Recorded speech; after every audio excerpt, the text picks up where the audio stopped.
வேலூரில் இருந்து ராணிப்பேட்டை மாவட்டம் அரக்கோணத்திற்கு லோட் ஆட்டோவின் மூலம் மீன்கள் ஏற்றி வந்த வேனானது சரியாக அம்மனூர் ஏரிக்கரை அருகே வந்தபோது மாடு ஒன்று திடீரென குறுக்கே வந்தது. இதை சற்று எதிர்பார்க்காத வேன் ஓட்டுநர் மாட்டின் மீது மோதி அருகே சென்றிருந்த வாலிபர் மீது மோதியது. தலைகீழாக குப்புற கவிழ்ந்த வேனில் இருந்த மீன்கள் சாலையில் கொட்டியதால் அப்பகுதியில் கொஞ்ச நாள் பரபரப்பு ஏற்பட்டது. இதனை அடுத்து சாலையில் கொட்டியிருந்த மீன்களை வேறு வாகனத்திற்கு மாற்றி பணி நடைபெற்றது.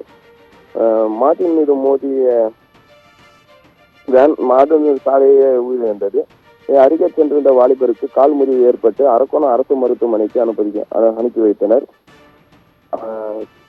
அவ்வப்போது இந்த மாடுகள் ரோட்டில் திரிவியதால் சாலைகளில் அடிக்கடி விபத்து ஏற்படுவதாக அப்பகுதி மக்கள் குற்றச்சாட்டு தெரிவிக்கின்றனர்.